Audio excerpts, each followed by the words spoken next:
Hello everyone and welcome to the channel. I'm Emmanuel, I'm an airline pilot, and it is tutorial time once again. Today I will show you how to fly the Boeing 787 in Microsoft Flight Simulator. Do note that I'm recording this using a beta version of the airplane, so bugs may be encountered and may not be representative of the final version. However, the procedures I'm going to show you will be straight out of the Boeing 787 FCOM and therefore should be applicable to any version. Now, for the sceneries today, we are flying from Tokyo Haneda Airport towards Osaka International Airport, both of which are freeware sceneries available from flightsim.to that you will find linked in the video description below.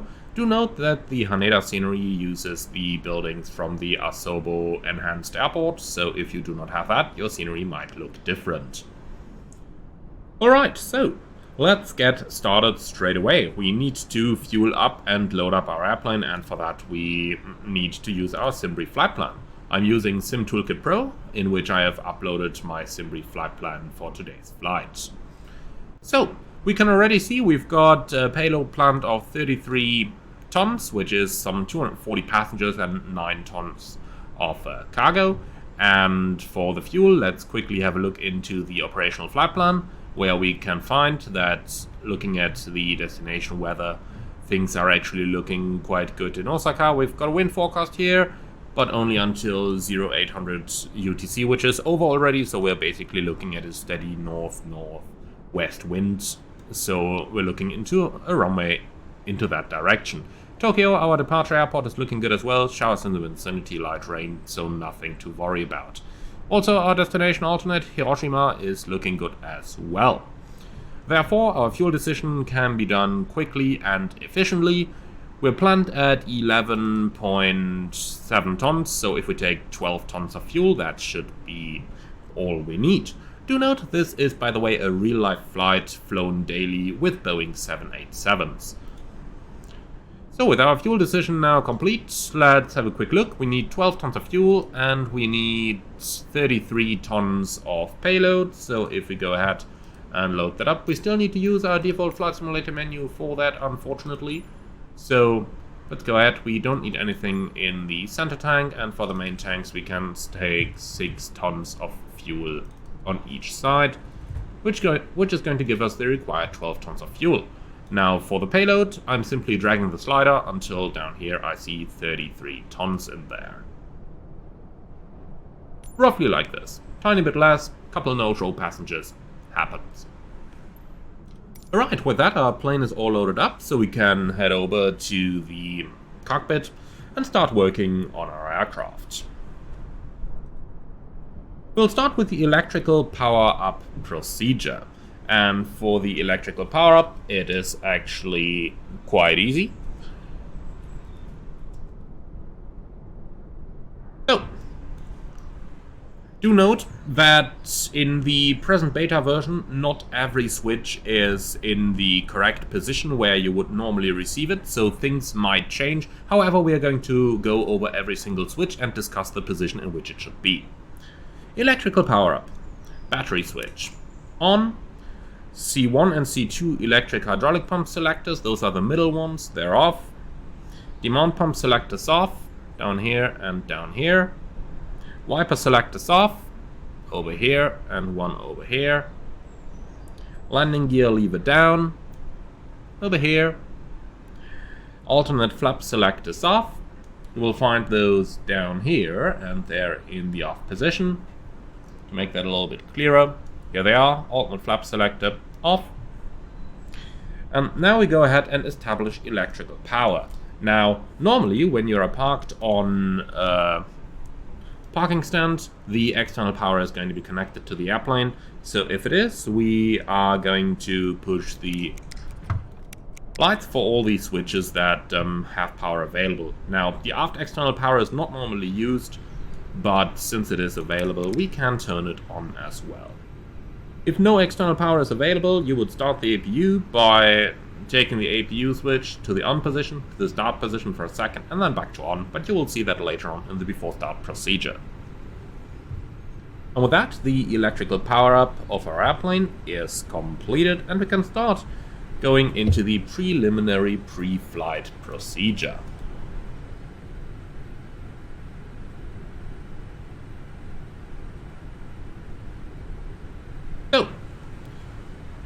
A quick word before we do that, going into the options over here. If we go to the index page and then to the settings page, we got a couple options that we can change down here. One of them is the ND mode selector, which is set to track up display for me, and the other one is the IRS alignment time. I'm going to select a realistic alignment time over here, so if yours is faster, then that is the reason for a difference. First thing we're going to do in the preliminary pre-flight procedure is IRS selectors off for at least 30 seconds, which we had by now, and then on.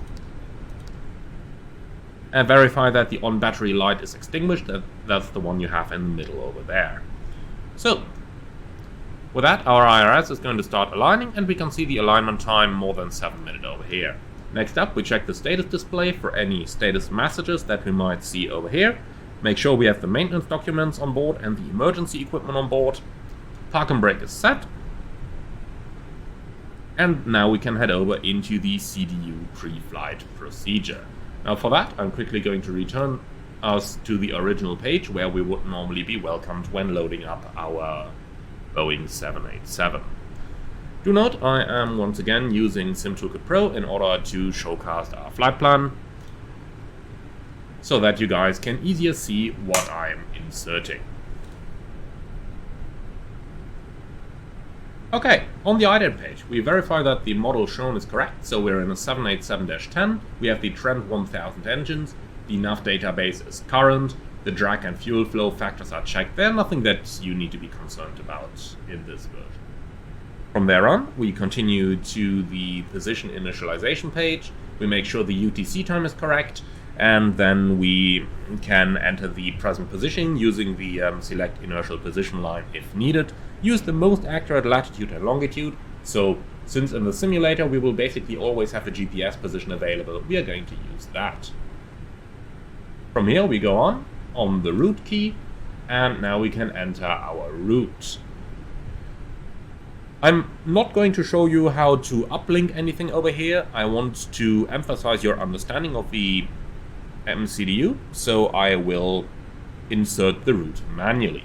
We are currently at Tokyo Haneda Airport, Romeo Juliet Tango Tango, and we are going to fly towards Osaka Airport, Romeo Juliet Oscar Oscar. Our flight number today is All Nippon 21.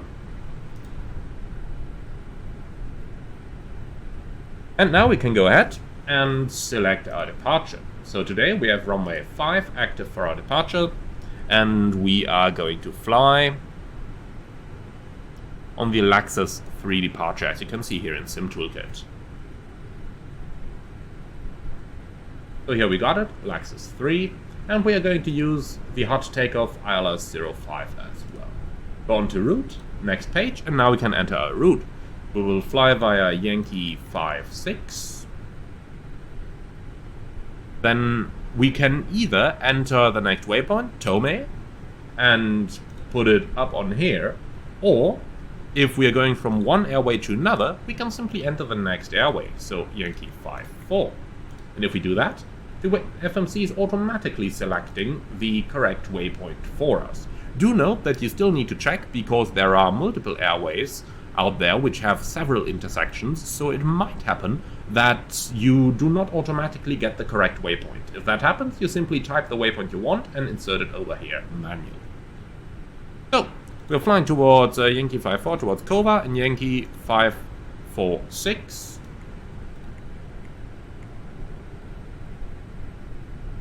Once again, check that Koba is displayed up here, and we're flying this one towards Akpuk, and from there we join the arrival.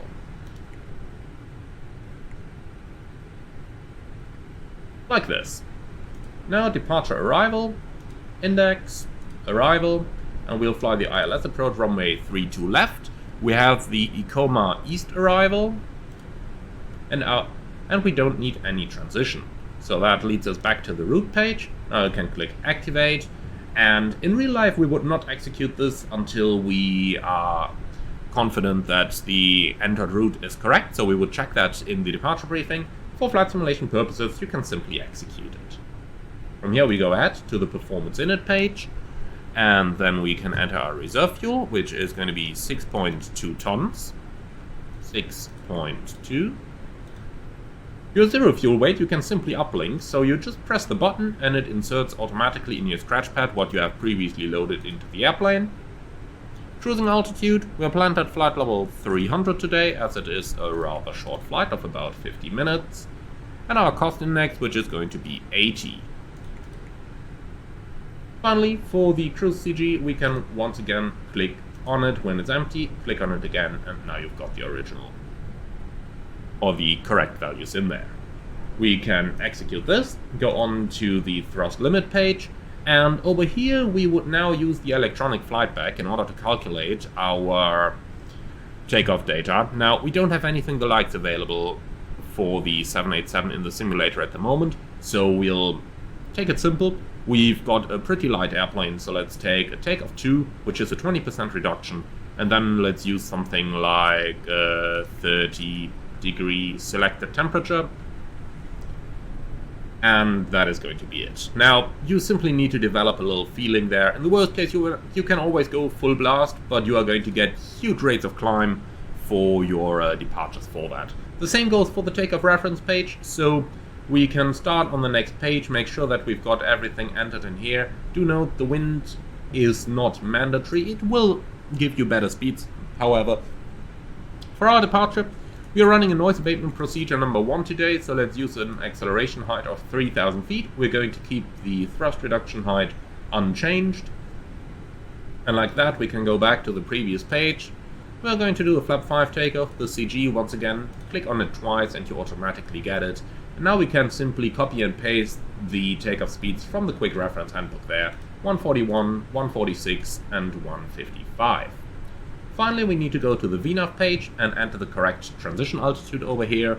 The real plane would take it from the database, however it is my understanding that this is currently not possible in Microsoft Flight Simulator.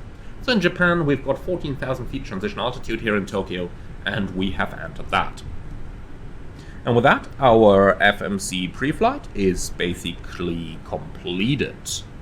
Now, the last thing that I would recommend you to do once you have entered your entire route, and assuming that the IRS is aligned already, it is not in our case, but go to the plan page, and then you can go to the legs page and step yourself through the entire route over here. Now, in the simulation we can only do this once the IRS is aligned, so we have to defer it to a later point in time. Let's now continue with the pre-flight procedure. The pre-flight procedure is normally done from the first officer's seat. However, since most flight simulators are flying from the captain's seat, I'm going to cut this one short and we'll do it from the captain's seat. The procedure itself does not change, however. A quick overview, first of all, of the flight deck scan. So, we're sitting here in the 787 cockpit, and this is basically the setup how you find it in the current version in the simulator. Do note that this is not exactly correct for an airplane as you would receive it as a pilot, however we are going to go over every single switch anyway. The basic scan flow is top to bottom, left to right, so we start on the leftmost column and we go from the top to the bottom, check the switches, then we do the same on the second, third and fourth. So that is how we're going to go over this. From there we check the MCP and the EFIS control panel, the main panel, and then we go down on the pedestal and do the same down here. So, starting top to bottom, let's go! On the left hand side, we make sure the flight control surface switches are guarded and showing normal. The IRS is on and the on battery light is not showing. Heading reference is set to normal. The primary flight computer switch is automatic and guarded, and the light is out. Then going down to the electrical panel, the battery is on, the IFE passenger and cabin utility switches are on, APU generator switches are on, APU itself as needed, external power switches on if required. Make sure that the generator control switches are on and the drive disconnect switches are guarded. From here we go further down, make sure the wiper selector is off, and then we can select our HUD brightness as required. So we will be using the HUD on every flight in the 787, and by default it is rather bright. So what we're going to do, we will select a manual brightness here, and we are going to turn it down so that you can just about see it, while at the same time being able to look through it and view everything that's happening beyond it. From here we go on to the next column. We do not need to perform any battery tests up there. The towing power is off, flight deck door power is on, emergency light switch armed and guarded, service interphone as needed, you can leave it off, and the passenger oxygen switch is guarded. Now, normally it should not be showing on over here because that would drop the masks, however I put that down to the beta that I'm using while recording this. Window heat select is on, the primary window heat switches are going to come all on. Ram air turbine is guarded and not showing extended. And now on the hydraulic panel we are going to make sure that the primary engine pumps are on. They should be by default, but in the beta I'm using they're not, so make sure that these are actually on. And the demand pump selectors are all off with the associated fault lights showing beneath them. The passenger signs can be turned on as soon as refueling is complete.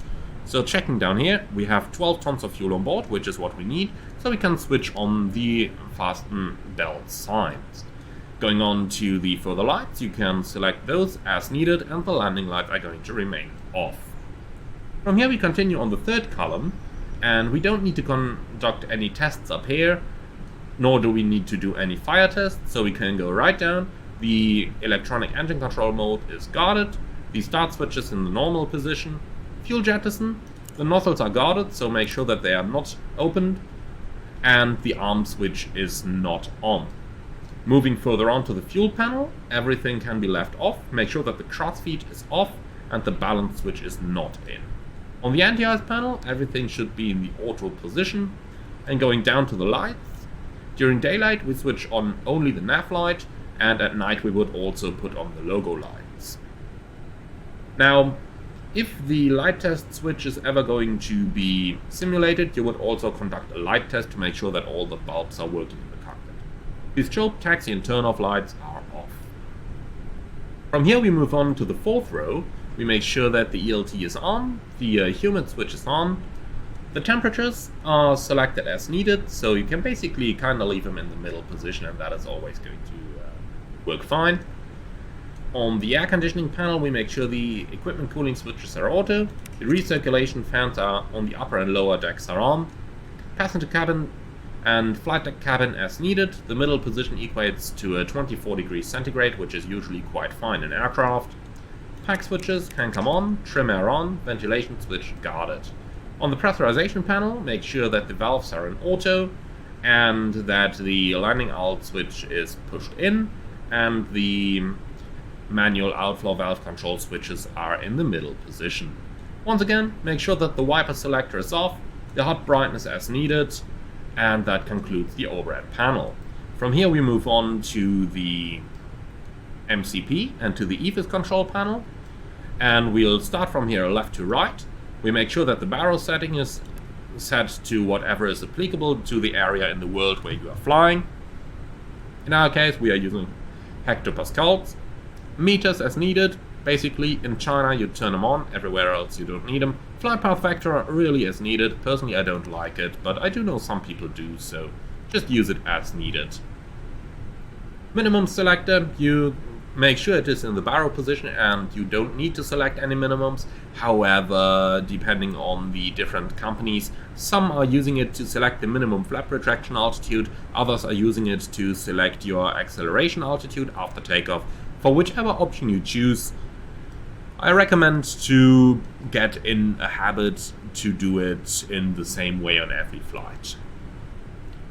From here we go a little bit further down. We make sure that the traffic function is on and make sure that the weather radar is off, so we don't see any weather radar indication over here. You can use the terrain as needed. Personally, in the simulator I don't really like the way it looks, so for that reason I'm going to leave it off, but normally we would be using the terrain display on the first officer side while using the weather on the captain side. However, that is going to be turned on only after you have actually lined up on the runway. From here on, we move further to the system selector.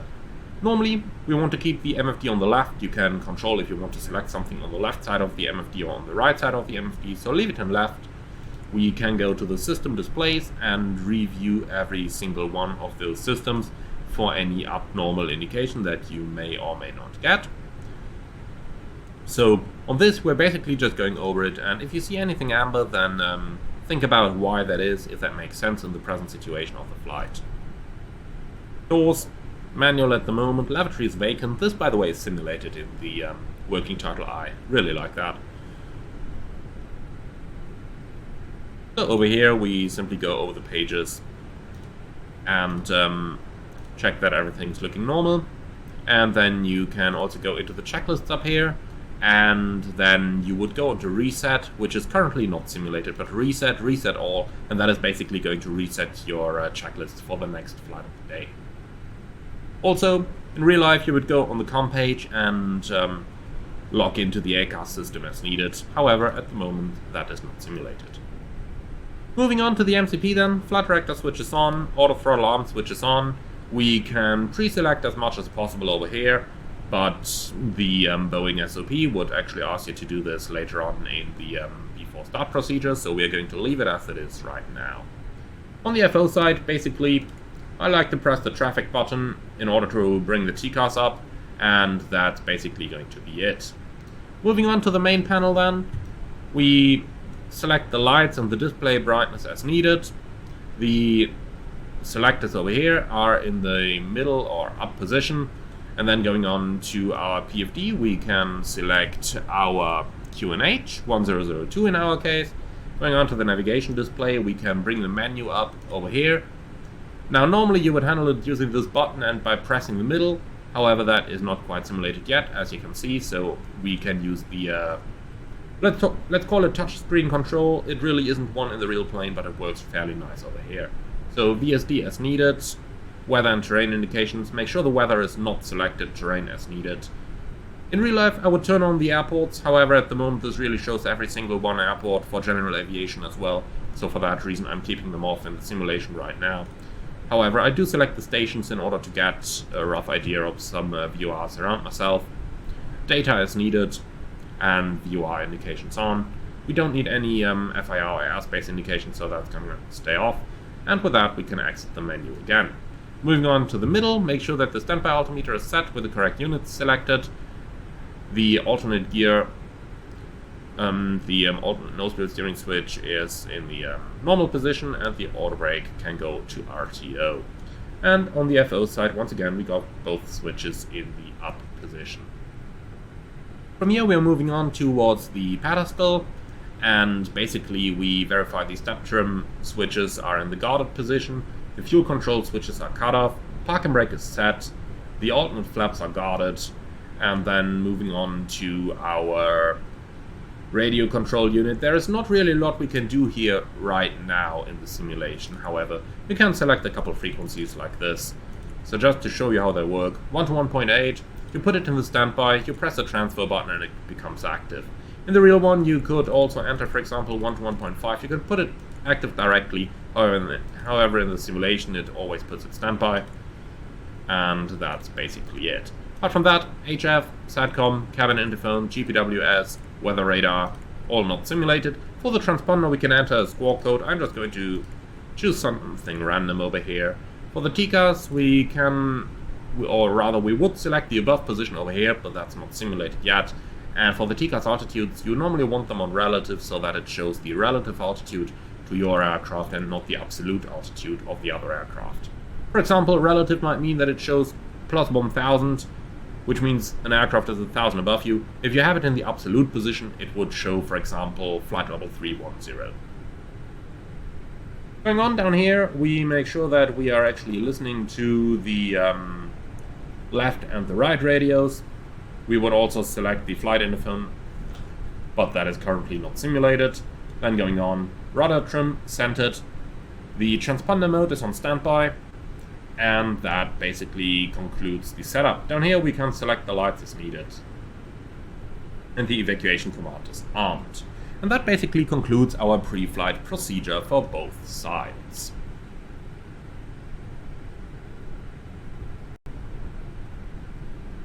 So once the pre-flight procedure is complete, we are going to run the pre-flight checklist. So let's go ahead and do that. Do note that I do expect the checklists to still change after I've recorded this, so this is currently a work in progress version. However, let's run it nonetheless. Preflight checklist. Emergency light switch, up here, guard closed. Nav light switch, on. Logo light switch, as required. It is daylight, so we are going to keep it off.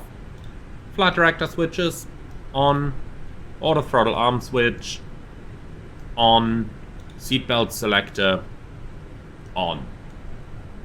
And that's the pre-flight checklist complete. Alright, with that done, we can go ahead and run the before start procedure. The first thing I'm going to do is to request my GSX pushback so that we can actually get going. And now we can go ahead and run the before start procedure. So flight deck door is closed and locked, and we make sure that the flight deck door power system is on as well. The CDU displays are going to be set as needed. Normally that means that on the pilot flying side you select the takeoff reference page, and on the pilot monitoring side you select the legs page. We go ahead and set up our MCP. So we set our V2, 155 knots over here. 155, we select the runway heading, which you can basically find on top of the first waypoint on the legs page, so that's going to be 050.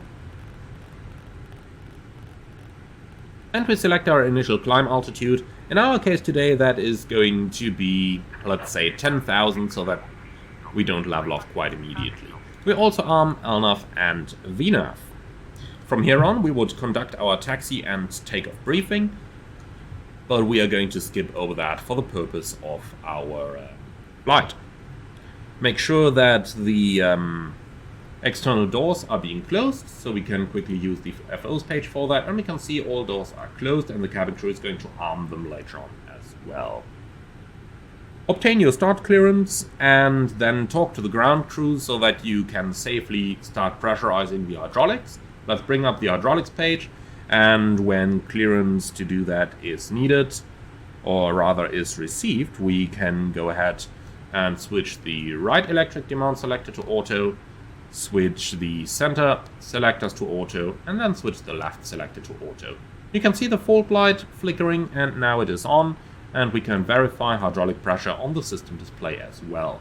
Do note that the 787 uses a 5000 psi pressure compared to the standard 3000 seen in most airliners. Next up we go ahead to the fuel panel and we turn on all the fuel pumps where there is fuel in the tanks. So wing pumps come on anyway, and if the fuel in center message is shown on your ICAS, you would turn on the center fuel pumps as well. If we have a look at the fuel page, we can see that today we don't have any fuel in the center tank, so the center pumps are going to stay off. Move down to the beacon, switch that on, and finally we are going to run the cancel and recall switch, which in my beta version currently is inoperative. However, you would check that any indication shown over here is associated to the current system status, so that includes, for example, things like engines shut down or like the primary engine hydraulic pumps not producing any power. Okay, after that we are going to go further down. We're going to set the takeoff trim. So you've got the magenta indication down there of what you need, and then our trim indication over here is going to turn green as soon as it is in the permissible band for takeoff, but you really want to set your magenta value over there. Okay, and now that this is done, we can check the rudder trim, make sure it is at 0, then we can run the before start checklist. So, transponder panel as needed. Basically, if you're on an airport that has a ground radar, you're going to switch it into either alt report off or XPDR. Now, in America they like to see XPDR, in Europe it's usually alt report off, so both of them really work for you. Now, the Boeing AFCOM tells us to put it in the XPDR, so that's what we're going to do for the tutorial. So, transponder panel set, takeoff speeds, you make sure that they are shown on here, and that they're shown on here. So takeoff speed set, takeoff trim, again verify that magenta is the same as green. Altimeter 1002, reading 40 feet set, taxi and takeoff briefing completed, beacon light switch is on. And that is the before start procedure completed. So at this point I unfortunately need to apologize for the little cut over here. GSX has once again messed us over during the pushback and we had to restart this. However, we are all set to go and pick up where we last left off. Now, let's quickly talk about the engine start in the Boeing 787. Basically, the engines in the 787 are started electrically and not pneumatically like in most other airliners. What's going to happen is as follows. The airplane has sufficient electrical power available to start both engines at the same time. Now, once we start our engines, we are immediately going to turn on the fuel control switch and the electronic engine control is going to start the engines automatically. Now let's go ahead and do that. So, start switches, both on start. Fuel control switches, both on run. And now we basically monitor the engine startup. Let's also start our clock. And basically, auto start is going to correct for no EGT rising, no oil pressure rising, a hung start, a hot start, no N1 rotation, a compressor stall, or failure of both starters. So basically, auto start is going to take care of pretty much everything. Since our airplane is equipped with Rolls-Royce engines, no crew monitoring or action is required for oil pressure during start. If the ICAS message, engine oil press is displayed, accomplish the engine oil press checklist.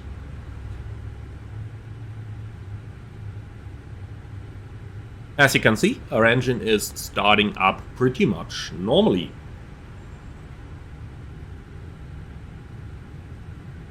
Now, what's worth mentioning here, we have the two green lights, so our engine startup is now completed. What is worth mentioning is that on the electrical page, during the engine start, you would normally see the aircraft load shedding a lot of your equipment, because the engine start consumes a lot of energy. That is totally normal and nothing to be worried about. With that, our engine start is completed, so we can now go ahead and continue the setup. So let's go ahead and do the before taxi procedure. The APU selector goes off, engine anti-ice as needed. So if anti-ice is needed for the takeoff, you would put the engine anti-ice selectors into the on position. And if that was the case, after takeoff you would put them back to auto. Today we don't need anti-ice for the takeoff, so we're going to leave them in the auto position. From here we can go down and set our takeoff flaps, which is going to be the 5 position in our case, and we can monitor our flaps extending on the ICAS. Next up we're going to do the flight control track, and we are looking for the following. Full up, watch both elevators moving. Full down. Again, watch both elevators. Neutral. Now we're going left. And also watch the spoilers going. Right. Neutral. And once the ground crew is clear and once you have seen the pin, you can also check the rudders. Going left, right, and neutral. Okay. Transponder, we once again check that it is in the XPDR position. Secondary engine display, we can switch it off. And then we're going to press the cancel recall button. Recall any messages we may have here, and once they are reviewed, we can cancel them once again, and then conduct the before taxi checklist. So, before taxi checks, APU selector, off, auto brake selector, RTO, takeoff flaps, 5 set, and taxi lights, which will come on as soon as we start taxiing. As said, this is still subject to change.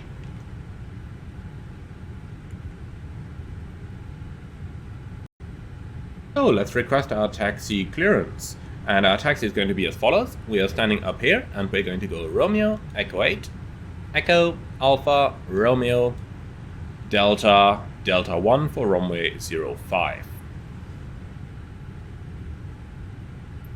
So with that we can get rid of our charts again. And once again, do note that you have an airport display available on your navigation display as well. That is not certified as a primary means to control your taxi, but it is a very nice tool to aid situational awareness. When taxi clearance is received, we're going to turn on the turn-off lights and the taxi light, release our parking brake, and off we go. You will find that at present in the simulation you will need quite a bit of thrust in order to keep the airplane moving. I'm not sure if that is still subject to change, I surely hope so, but we will see about it. So a little bit of thrust there, your TPR shouldn't be needed above 20 for your taxi. And just let your airplane go very slowly and then you should be all good. So the left is clear, the right is clear, and off we go. First left, first right, and then straight ahead for a while.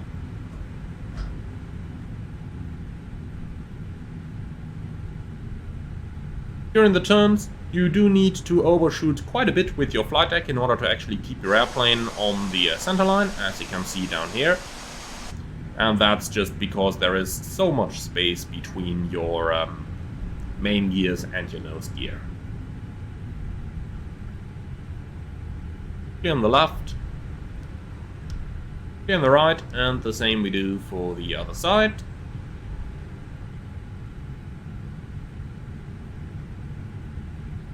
Once again, oversteering the cockpit is essential for keeping your main gears on the center line, and a good indication that you have done well on the turn is when you end up on the center line and your airplane is actually straight on it.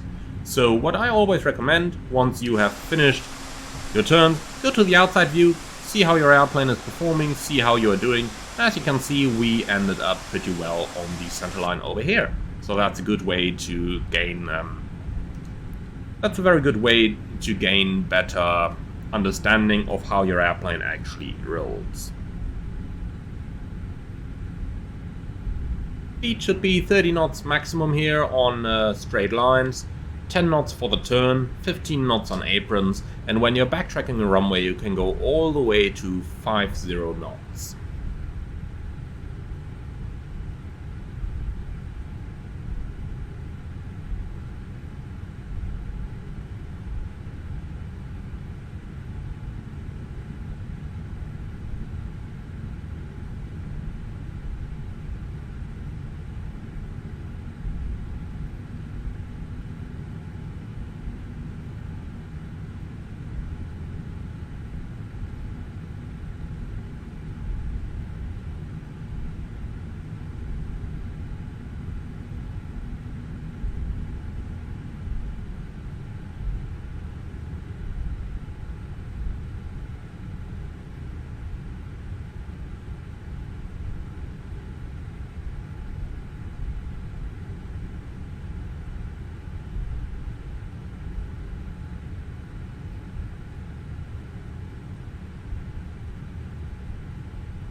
If you are taxiing your airplane over a bridge, like we are doing right now, then be careful to consider the width of the bridge. Normally you would not want to stop your airplane while you're on the bridge, because in case an evacuation becomes necessary, the slides of your doors might go over the edge of the bridge. So that is something to keep in mind there, to be a little bit careful with when you're taxiing your 787 and later on also your 777 aircraft.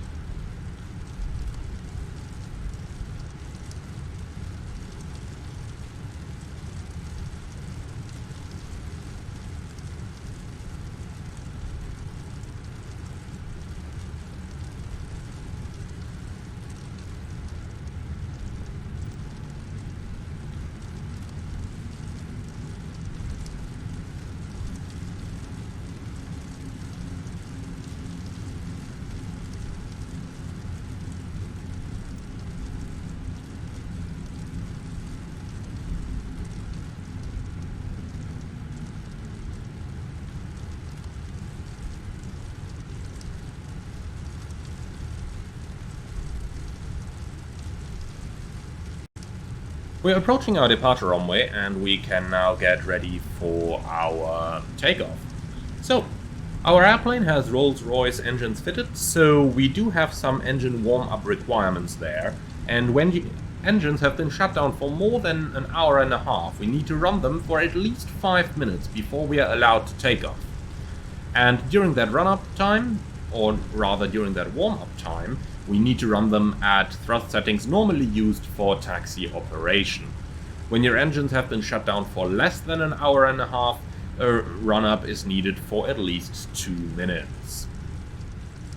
Be aware that the engine oil temperature must be above the lower amber band before takeoff is permitted. So you can quickly check that on the engine display over here. Look at the oil temperature and you've got the lower amber band down there. It needs to be above that before a takeoff is permitted.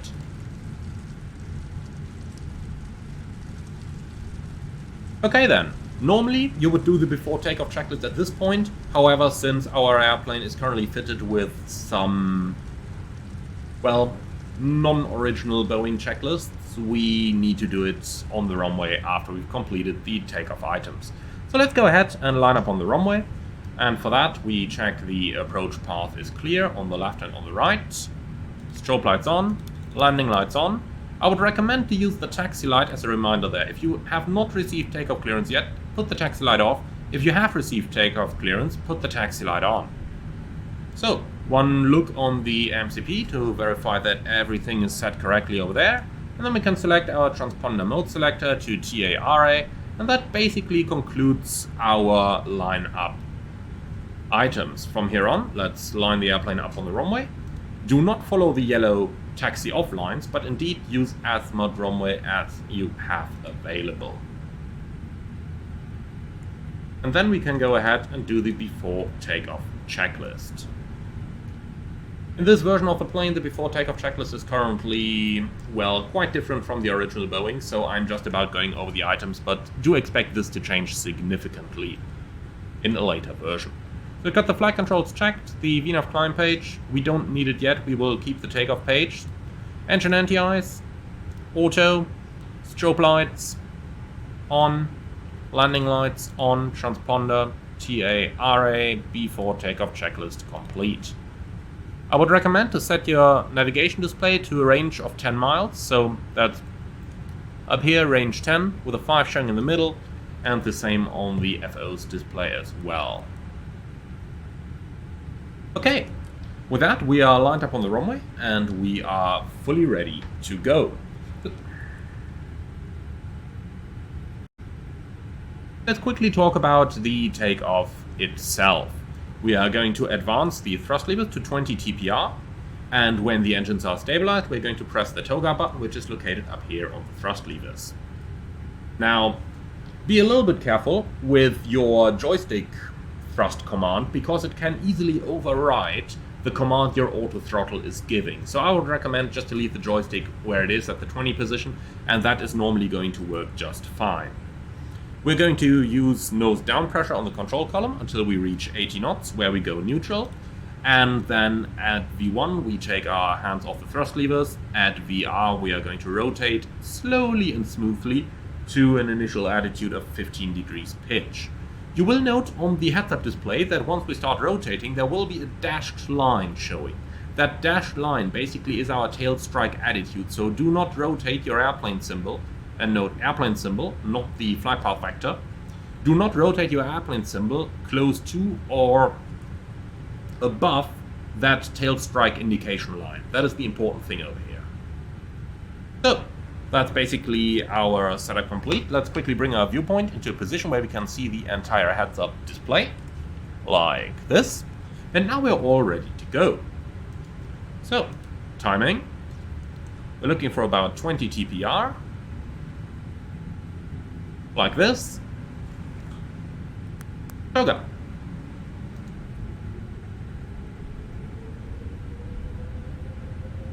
Okay, forward pressure on the control column.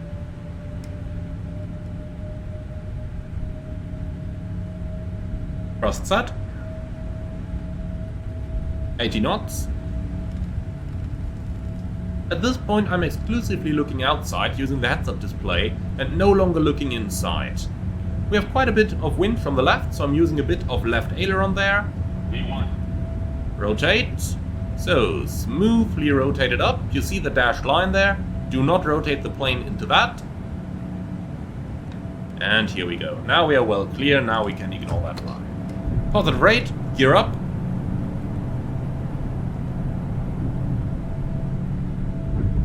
So we've got our flight director symbol over there, and basically if we put our flight path symbol into the flight director symbol, that is going to mean our plane is going to be right on path. Obviously, you can also use the conventional indications down there on the PFD. So, autopilot can be turned on as soon as we are 400 feet or higher above your field elevation. So let's put the autopilot on.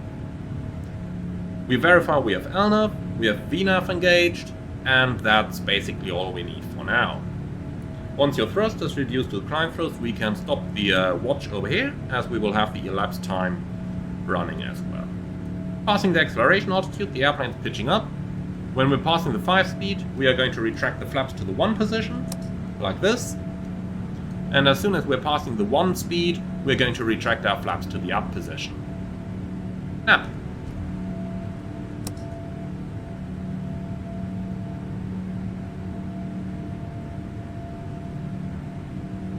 a quick word on the HOTAS symbology.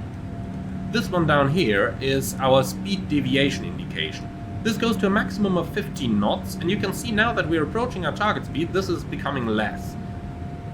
Basically, the height of our flight path symbol over here represents 5 knots. So now that we're on speed, you can see that the symbol has gone. Next to this, we have our acceleration symbol, which is showing us if we are accelerating or if we are decelerating the airplane. So, by looking only at these symbols, we can basically judge our entire airplane energy state only by looking at this little part of the heads-up display there. Okay, so we're now airborne. ATC clears us to a higher altitude. Let's say we're going all the way to cruise to 30,000, and then we can do the after takeoff checklist.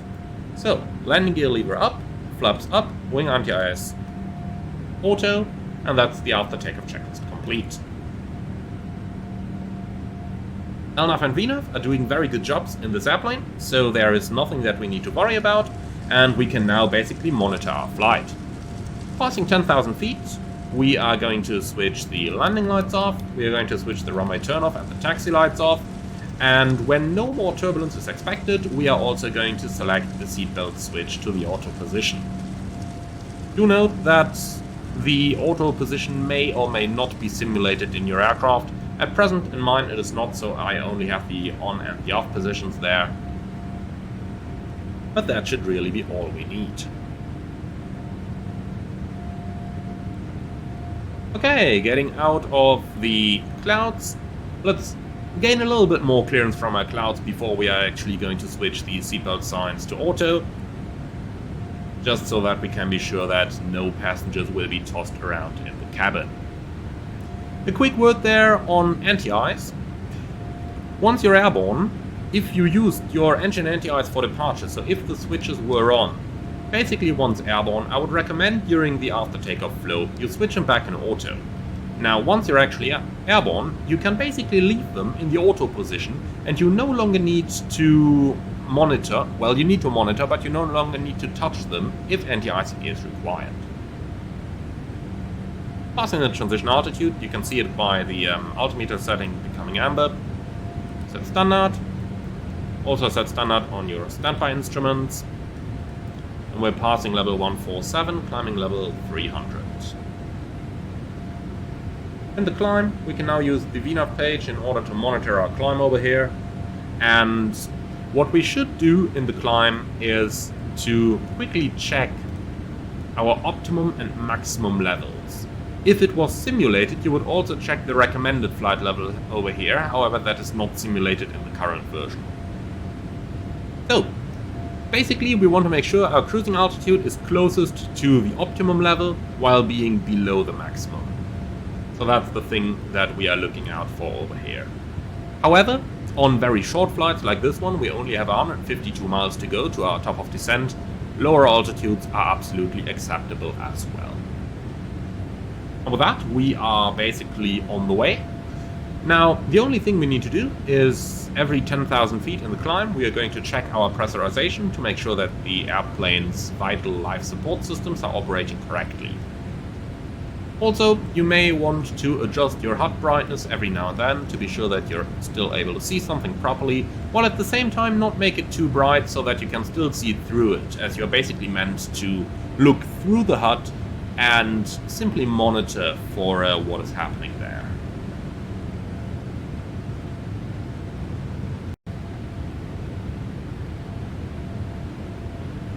Passing 20,000, at this point we can have a quick look into the systems page. So if we go to the air page, we see our cabin pressurization system coming up over here.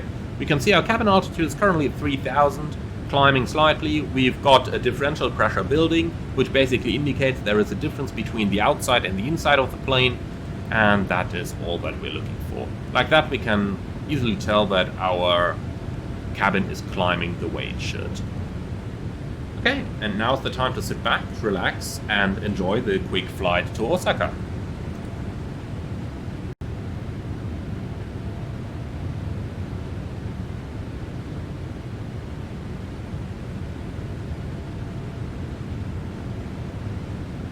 One more quick word there on the topic of climb thrust. Basically, when your FMC is turned in climb 2 for the takeoff or climb 1, you would leave it over there for the entirety of your climb. You can see that we are currently still doing 2,600 feet a minute in climb 2 while passing level 240. So the 787 is a long-haul aircraft and it can fly for up to 20 hours. You most certainly want to make sure that you are not climbing at very excessive rates. So for that reason, you would normally leave the climb thrust reduction in until your airplane either clears it automatically or until you are reaching your cruising altitude. At this moment, once again, keep in mind the 3-2-1 rule that you may have heard already on my 737 tutorials. Basically, when you are 3,000 feet from your cleared altitude, you want to do a maximum of 3,000 feet a minute. When you're 2,000 feet from your cleared altitude, you want to do a maximum of 2,000 feet a minute. And when you're 1,000 feet from your cleared altitude, you want to do a maximum of 1,000 feet a minute. VNAV, however, is always going to give you the best possible rate of climb, so you may need to enter vertical speed mode and reduce the rate of climb manually. Very small deviations are acceptable so that you do not get close to your airplane's performance limits. So right now we've got 3 to go. I'm watching 3,400 feet a minute. If this goes above 3.5, then we will have to reduce our rate like so. So now we're going above that. So vertical speed, 3,000. And you can see we are already approaching the 2,000 goal, so we're going to reduce the vertical speed to 2,000 feet a minute. And this basically assures that you are not going to get any TCAS conflict with an airplane that may be 1,000 feet above your cleared altitude. So what this means is, when you're 20 seconds from a potential collision, your TCAS is going to give you a resolution advisory.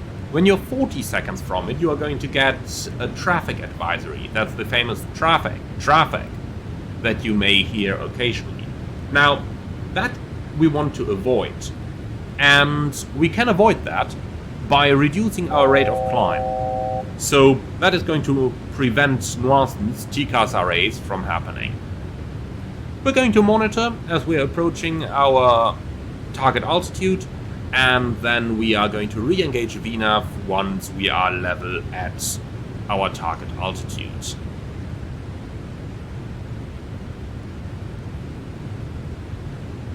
We currently got 120 nautical miles from our top of descent, so that leaves ample time for us to quickly go over a couple of checks that we want to carry out once we reach our top of descent, before we can then talk about our approach preparation. So leveling off, we've got one to go.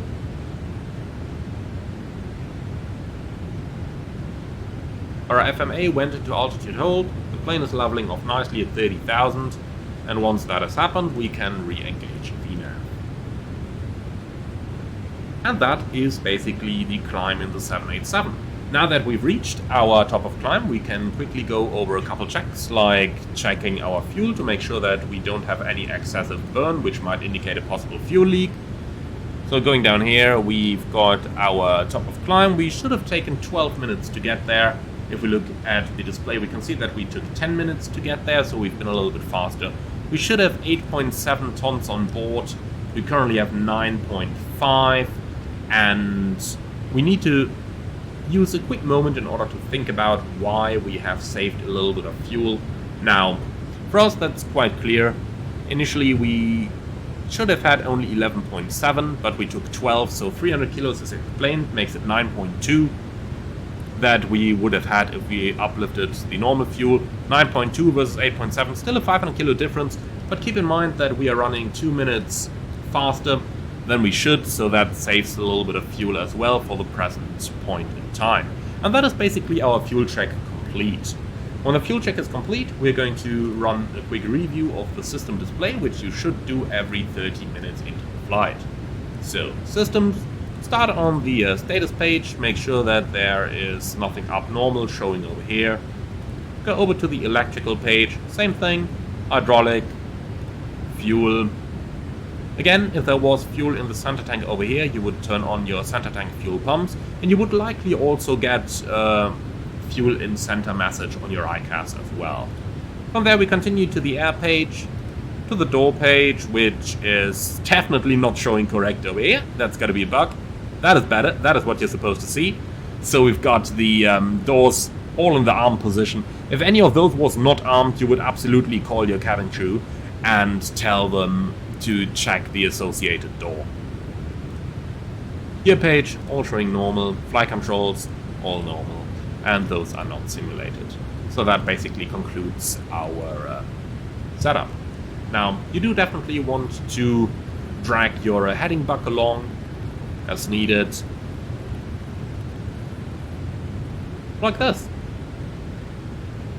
Okay, let's also quickly talk about how you do a direct to. That's quite easy. If you've flown other Boeing aircraft before, you know it already. Let's say we want to go direct to the ODI waypoint. So then we are going to take ODI, copy it on top, quickly make sure that on the navigation display we're actually seeing the correct route. Using the plan page may help as well. And when the correct route is verified, execute, and here we go. Make sure that LNAV is actually engaged. Contrary to an Airbus, the Boeing would not automatically engage LNAV, only because you enter a direct, and that's basically it. If you're going long haul, you would also review your step climbs, especially since in the 787 over here, step climbs are not yet simulated. I'm not sure if that's going to come for a later version or not, so in any case you want to make sure that you're flying as close as possible to the optimum altitude. Unless you're already within like 250 miles of the top of descent, then you no longer want to do any step climbs. We are just about 100 miles out, so level 300 is a very good level for us.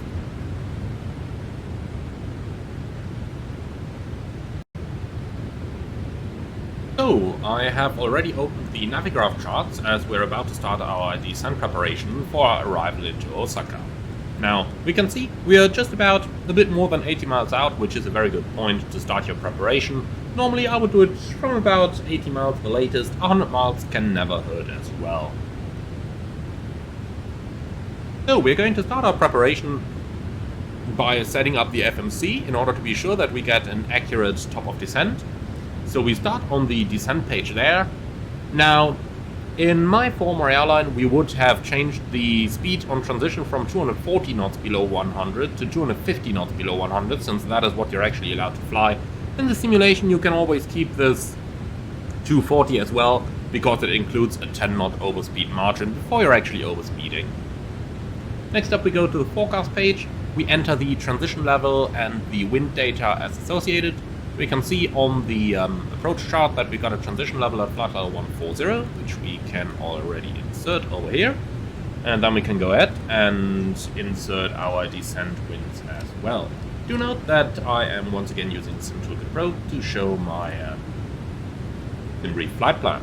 Obviously, we don't need to enter any altitude that is above us, so we can simply use 200, 150 and 100.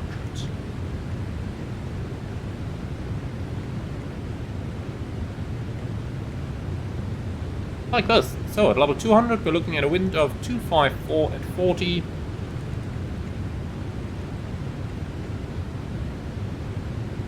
At level 150 we're looking at 283 at 27. And then finally at level 100, 314 at 26.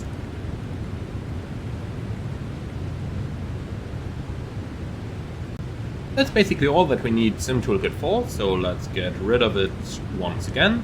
Now we can continue by checking our actual legs, and I do recommend to compare this to the approach chart as well. So we've got the Ikoma East arrival today from Akbook, and we can review that on the plan page over here. But let's go ahead and do that. So from Akbook we're flying on a 297 track, 9.5 miles to Mirai, and that is above 6,000 feet, which we have in here. And from there we continue on the same track, 10.5 miles towards Abino. That's the wrong button. Over here.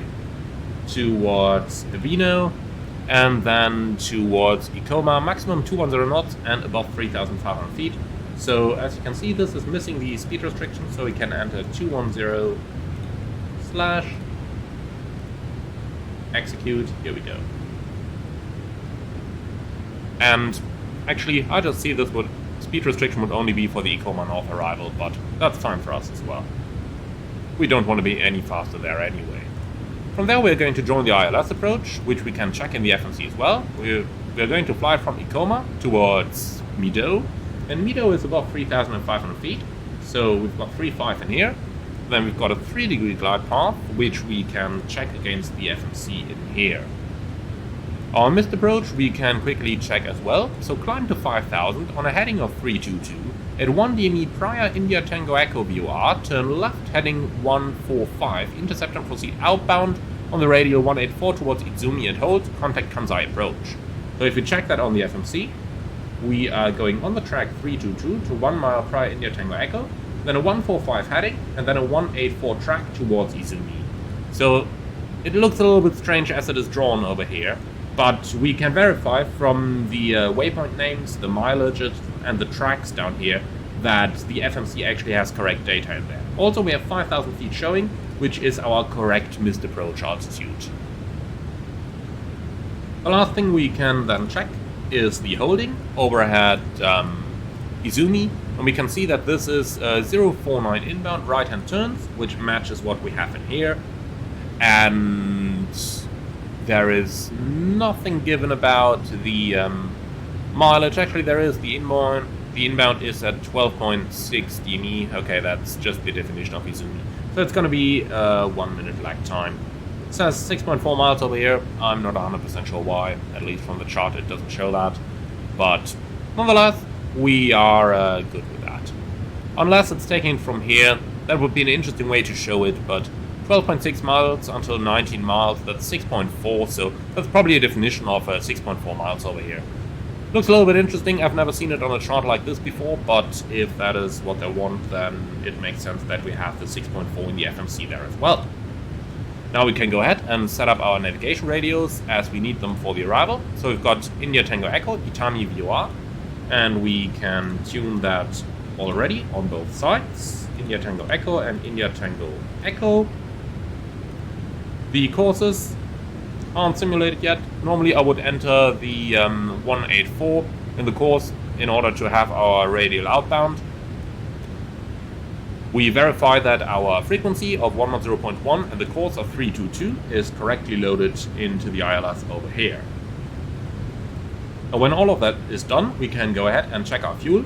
So the airplane estimates 8 tons on the landing. We have currently 8.7 tons on board. That means we're going to burn 700 kilos. And if we go onto the inner draft page, we can see 176.8 minus 700 is 176.1. We can enter that into the gross weight section. We're going to do flap 30 landing today, so we copy and paste that.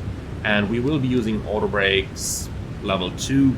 Now, in the beta that I'm currently flying, the auto brakes are very, very strong. So I am going to ignore that for now. I will go auto brake 1. And that is going to take us off at whiskey 9, or maybe at whiskey 8. Oh, I'm going to use manual braking as needed there, really. Okay, and that is our approach setup completed in the FMC. The one thing that we still need to do is to set up our minimum, 281, and we are going to use the barrow setting for that, because it is an altitude. You can see that on the chart over here. Basically, for any approach that is not one leading to an auto land, so anything that is not an ILS Cut 2 or Cut 3, you would use the altitude in feet. And only if you're doing an ILS Cat 2 or ILS Cat 3 approach, you would be using the radio option over here. And then, for example, in this case, select 250 radio. However, we are using the barrow option, so 281 is what we're going to do. A little bit difficult to dial this in accurately in this airplane, as it has a tendency to jump around a little bit, which can be a little bit annoying. But here we go, 281 is entered. Okay then, let's quickly plan our taxi in. So we are landing on runway 32 left. We are going to let it roll out, and then we can take probably whiskey 8 as the most sensible option for us. Then we go to the right hand side. Linton is parking over there, so this is where we will be parking. We're going to cross runway 32 right on the way in, so that means we have to be careful since we are crossing an active runway. Okay, so Charlie 3 and then onto the apron taxiway over here. I'm probably parking somewhere over here, position 11 or position 10, something the likes of this.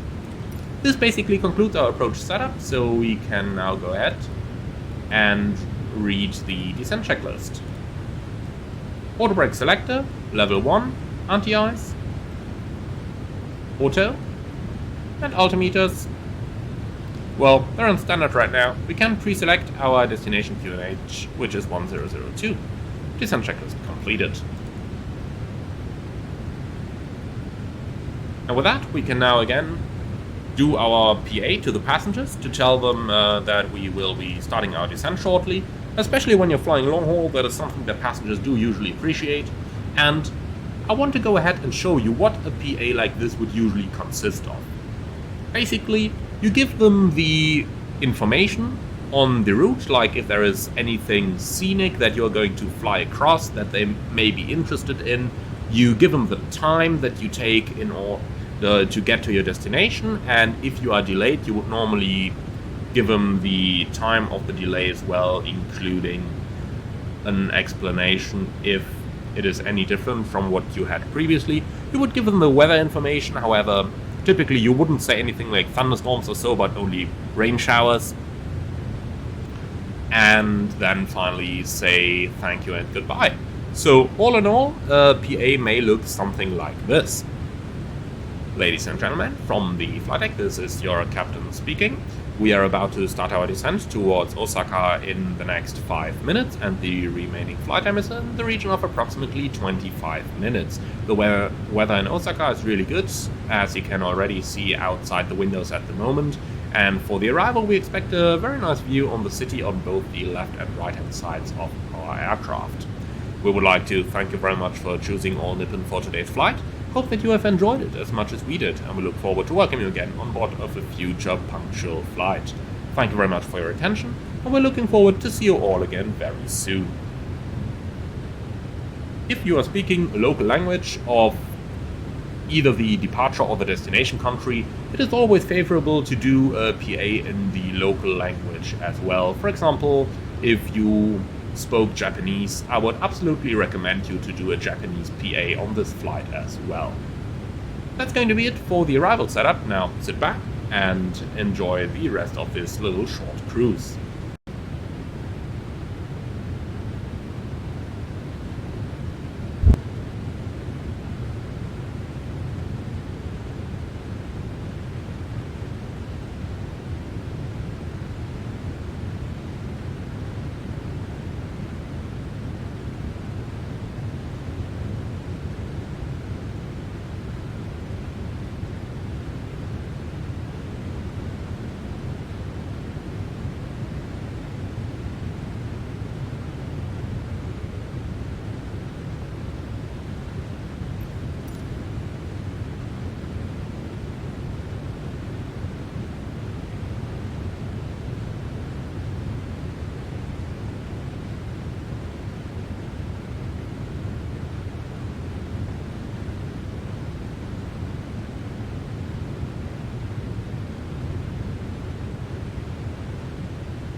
So we're slowly approaching our top of descent. We can see our airplane has already reduced our airspeed to the pre-calculated descent speed.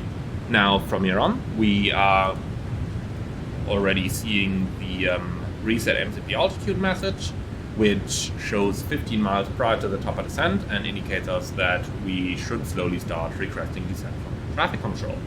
We're going to do just that and assume that we will be cleared down all the way to, let's say, flight level 150. Our airplane, if we don't do anything, is going to nonetheless maintain the cruising level until we reach our top of descent, and then going to start our descent, which we will see happening in a few moments. At this point, especially if you've done your approach setup a tiny bit earlier, it is usually a good idea to check on your destination weather once more, see if there's any changes, see if there's anything that you still need to take care of. Now, in our case, there is a little change there in that we've gotten a new weather update, and the destination weather is now 360 at 7 knots, with few clouds 4000, temperature 17, and QNH 1007. So we can pre-select our new QNH over there.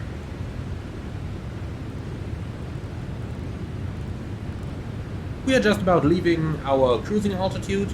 Especially if you were flying a long-haul flight, this would be a very good moment to turn on the seatbelt sign, since there will still be a lot to tidy up, to clean up. So the seatbelt sign has just about been turned on, and with that we can now start our descent. Now, if you are doing shorter flights, your operator may define a different philosophy, or even if you're doing long-haul flights, they may do so. For example, there are airlines which ask the seatbelt sign to be turned on when passing flight level 200 or 20 minutes prior to landing. That would, for example, be Emirates, or others might be asking for it when you are reaching the top of descent, and again, others might be doing it a little bit later. In any case, when you're flying a long-haul aircraft, I do believe it is a good idea to turn the seatbelt sign on when you are starting your initial descent. What you will notice in the 787 is that it has quite a nose-down tendency in the descent, and that actually is correct behavior for the 787 aircraft. So if you look into the quick reference handbook, which you can find online, then you will notice that the airplane actually tends to have slightly negative pitch angles on the descent, so that seems to be modeled correctly here, even though it can sometimes look a little bit strange if you're pitching down like 5 degrees or so. But nonetheless, it is correct behavior. On the descent as well, we're making sure that our cabin altitude is following as it should, so just a quick look here. Well, this is bugged at the moment, we're going to ignore that, otherwise we'd have a problem right now, so we're just about going to ignore that. As said, this is recorded using a beta version of the aircraft, so some bugs are to be expected. Let's quickly talk about symbology of the airplane that we can use in the descent. So first of all, we'll start on the speed indicator. You've got this long band going up and down over here, and you've got the same on your speed indication here on the PFD in magenta. This is basically the tolerance that VNAV is going to accept in case you have a speed deviation. Next up, we're looking at the heads-up display, and you will notice that the horizon line is above the actual horizon. The reason for that is that due to the Earth's curvature and due to the fact that we are flying on top of the Earth, we are seeing our artificial horizon above the actual horizon. You can sort of easily imagine this by looking at the way how your airplane is flying. So basically this is the horizon at your present position. However, you're looking forward, and since you will basically never touch the actual horizon, you will simply see this move down as your airplane is descending.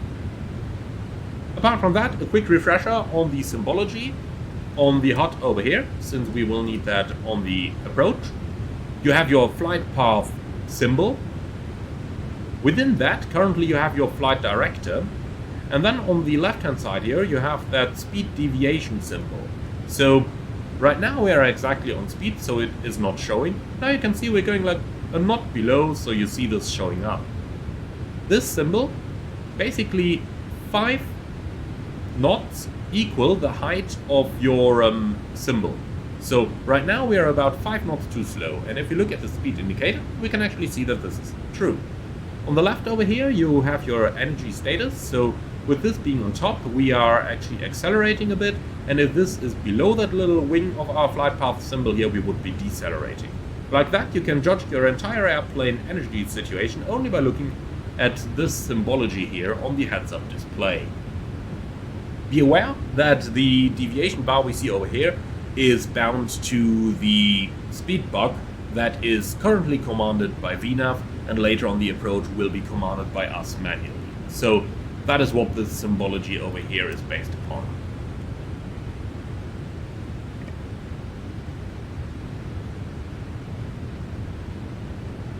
We are approaching our cleared flight level. Let's say our traffic control is now clearing us further down to an altitude of 3,000 feet. And when that happens, we can already switch over our altimeter. So, clear to an altitude, set the local QNH 1007, and make sure that VNAV is still following the correct profile over here, which it is. Passing 15,900, descending 3,000, no flags, step altimeter set. It would be very handy for the pilot flying or the pilot monitoring to use the vertical situation display. In the version of the aircraft that I'm using to record this, it is currently not simulated. However, it would be very handy to be using this at the moment to monitor the vertical progress of your flight, make sure that you're complying with all the altitude restrictions. Also, it's a good idea to clear those FMC messages as they pop up, just so that you have them prepared in case something new is popping up.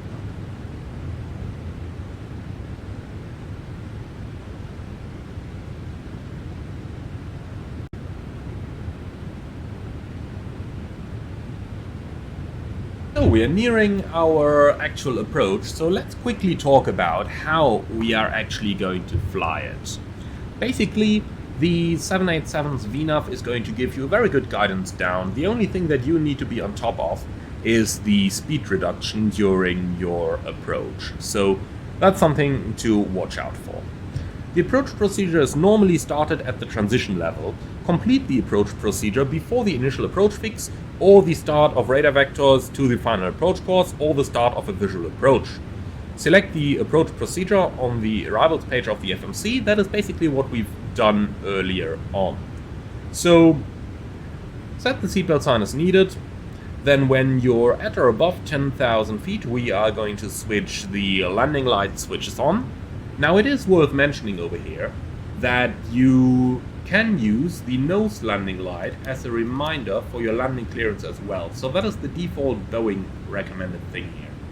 So basically you would only switch the two landing lights on, and then you switch the nose light on as soon as you have received your actual landing clearance.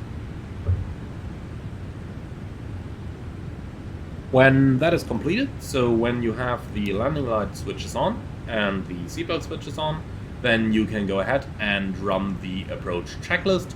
Now there's a couple things for you to check there, and I'm going to talk about that in a moment, but we just quickly have to have a look into our airplane decelerating over here, because at least in the beta version that I'm flying right now, the airplane sometimes is a little bit problematic and going too slow. However, right now it's activated speed mode, so it's catching up nicely on that. So no further comments on that needed.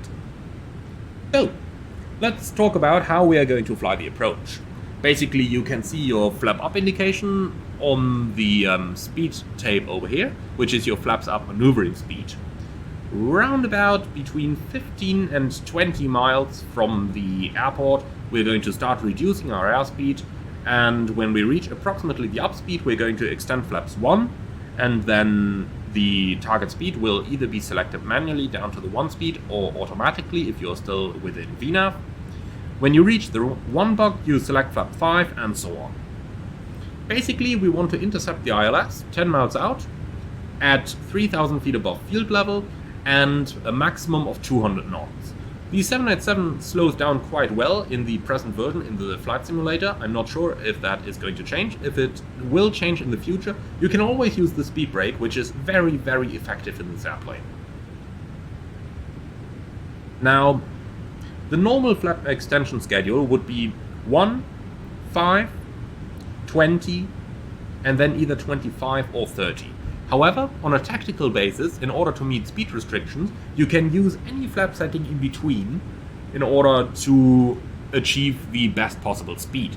So if you look at the different flap settings that we have available in here, we've got 10, 15, 17 and 18, and those slowly reduce your flap maneuvering speed, and you basically want to choose the flap setting that comes closest to the speed that air traffic control wants you to fly.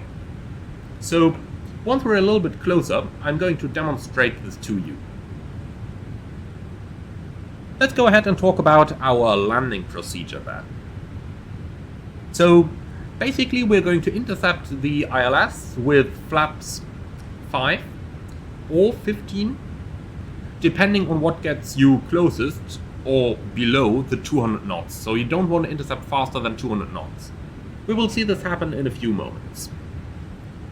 When you're established on the ILS, by the time you're about 6 miles out, you're going to go gear down, flaps 20, arm the speed brakes, and then once your speed has decreased appropriately, we are going to deploy the landing flaps and read the landing checklist. Now, it is worth having a look at the flap speed limits in our Boeing 787-10 over here. So that is something that you should check before extending the flaps into the next position.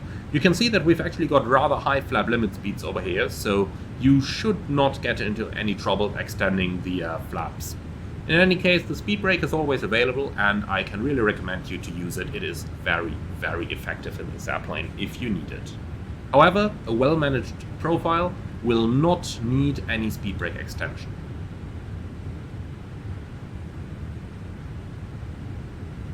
Looking outside, we can already see our destination area, Osaka, and the airport should be somewhere over there. We can already see the flashing lights just below the 3-degree line over there.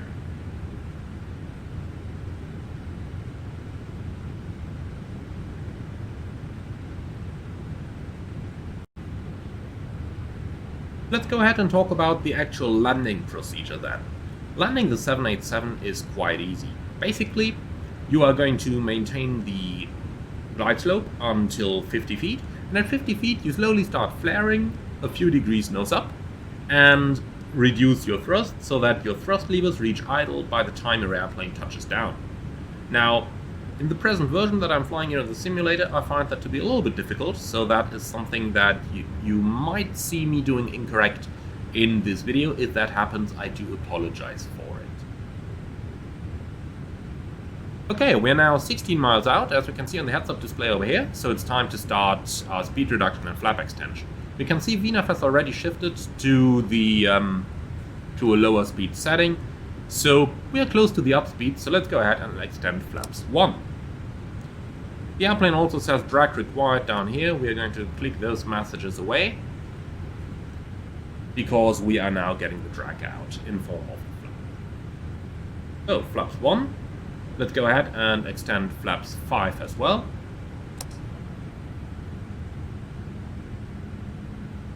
So VNAV is doing a perfect job. We're on the localizer, we're on the glide slope, we're cleared for the approach, so the approach mode is armed. And we can see we've got localizer capture and glide slope capture. Missed approach altitude, 5,000 feet is set. Now, the real airplane, when it has localizer capture, would automatically select the runway heading. We'll have to do it manually over here.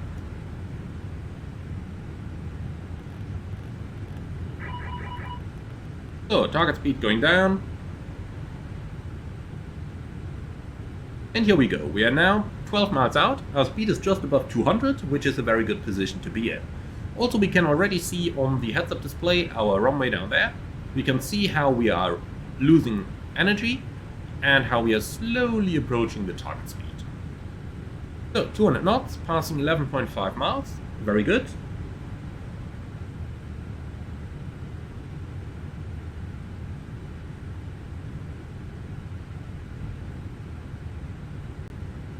So you can see our speed is decreasing nicely. Basically, you're looking for a decrease of about 10 knots per nautical mile that you're coming in. So we're doing 180 knots ground speed already at 10 nautical miles. So passing 10 miles, we're below 200 knots. We are 3,000 feet above the destination field, and we have our flaps out. With that, we are currently proceeding on a good energy status and we can continue the approach. 6 miles out, we are going to deploy the landing gear and flaps 20. However, if you want to lose a little bit of speed in the meantime, let's say ATC wants you to fly 170 knots, then you can simply pick an appropriate flap setting. So let's go flaps 10. You can see the flap 10 buck is at 170 knots over there, so that would be a good setting for you to use if ATC wanted you to fly 170 knots. 2500. Array noted.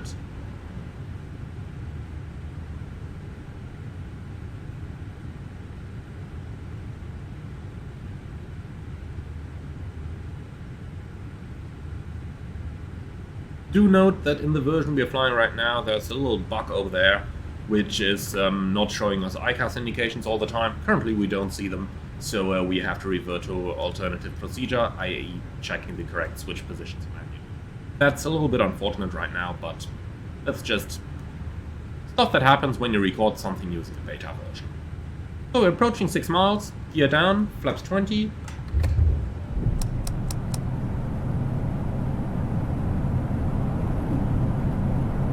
And then we can go ahead and perform the landing checklist. We're also clear to land, so we can turn our lights on over there.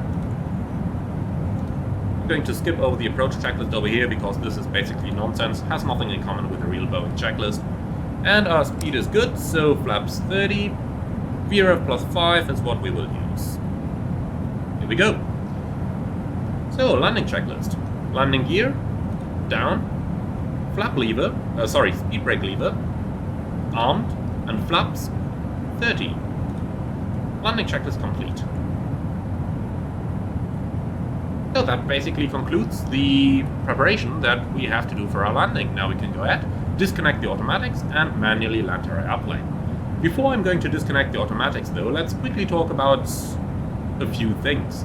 Number one, we have our 3-degree line of the HUD over here.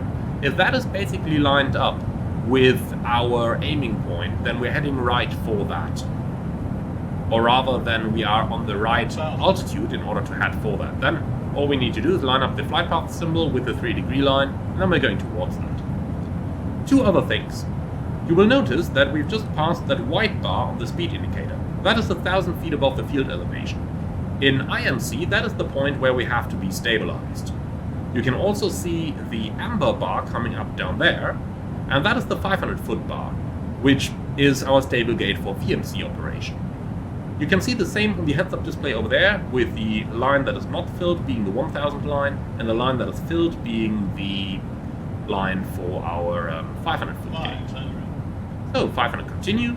I'm going to disconnect the auto throttle and the autopilot. Now we can manually land our airplane.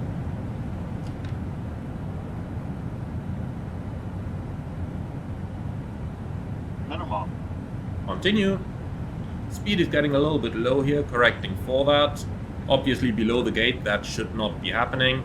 But in the flight simulator I just find it a little bit hard to actually keep track of this accurately. And for that reason in the simulator I'm accepting such 50, deviation. 40, 30, 20. So flare the plane, align the axis with the center line, and we're down.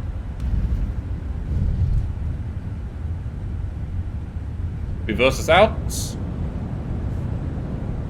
And you can see your different auto brake deceleration levels down here.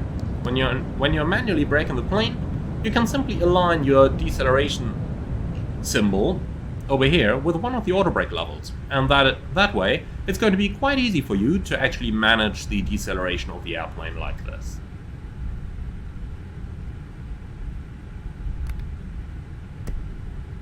Okay, vacating the runway, 55 knots maximum on a rapid exit taxiway, but once we're off this rapid exit part, we need to bring it down to 10 knots for the remainder of the taxiway. We can already start our clocks because we have an engine cooldown time. Now the first thing we're going to do when we vacate the runway is simply to taxi the airplane off far enough that the entire airplane is beyond the runway. ATC has just cleared us to thrust, runway 32 right, so let's go ahead and do that.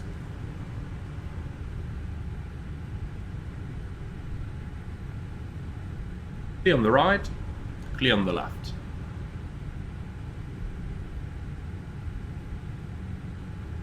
Once we're on a nice straight line, we can start cleaning up our airplane. So transponder back to XPDR, flaps up, speed brakes up, auto brakes off, flight directors off, landing lights off. When you clear the runway, strobe lights off and start the APU. And with that, our after landing procedure is complete. Now a quick word here, when you're vacating your runway, you want to be sure that the entire airplane is beyond the line over here. You're flying a very long airplane with the 787, so you absolutely want to be sure that your entire plane is clear of the runway before you stop the airplane. Otherwise, you are still blocking the runway.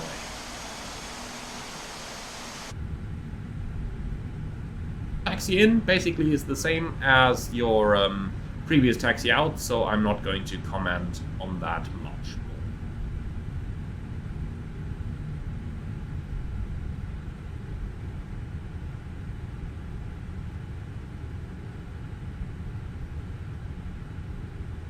We are approaching our gate 11 over here.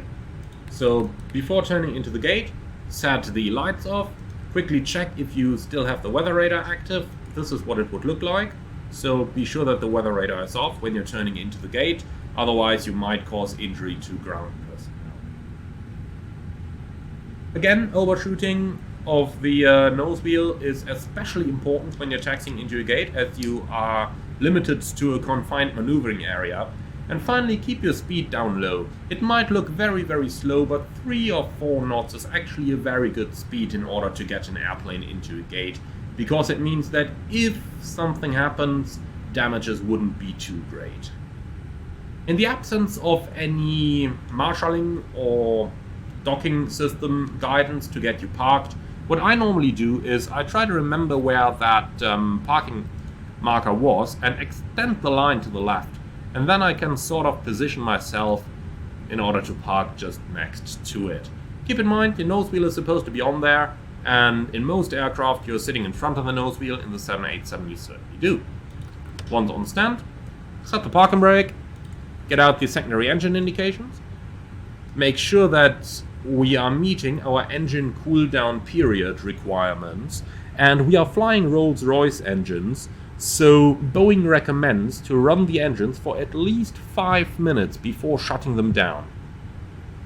However, this is a recommendation, so your airline might be overruling that, saying that, for example, if you arrive on the gate before that, you can shut your engines down earlier. In any case, you want to make sure your APU is running. Normally you would have an APU running ICAS indication over here. I don't know why that is not working today, but we can always check on the electrical page, make sure the APU generators are available, which they are. So let's assume that our airline allows us to shut the engines down prior to 5 minutes, so we can go ahead, fuel control switches off, and then we can basically secure our airplane. So seatbelts off, hydraulic demand pumps off, fuel pumps off. Do note the pressure light on the left aft fuel pump is not going to come on because our APU is running that fuel pump automatically. Next up, once your N3 is below 20%, you can switch the beacon light off. Flight director switches off. We have already transponder mode selector into standby. And then we can go ahead and check the status messages on the ICAS, and when that is done we can do the shutdown checklist. Also note, at this point, if APU power is available already, we are going to switch it on and kill the APU in order not to pollute the environment more than we need to. Okay, shutdown checklist. Landing light switches off, taxi light switch off, throttles, idle, park and brake, set, seatbelt selector, off, anti-ice, auto, fuel flow, cut off, beacon light switch, of shutdown checklist complete. Once again, the checklists we're seeing here have nothing in common with the actual Boeing checklist, so this might change in a future update. However, that's going to be it. Welcome to Osaka. I do seriously hope that you have enjoyed your flight. Now, for those of you who are going to leave the airplane after a long haul, let's quickly talk about the secure procedure as well, which is quite simple. IRS off, flight deck door power switch off, emergency lights switch off, pack switches off,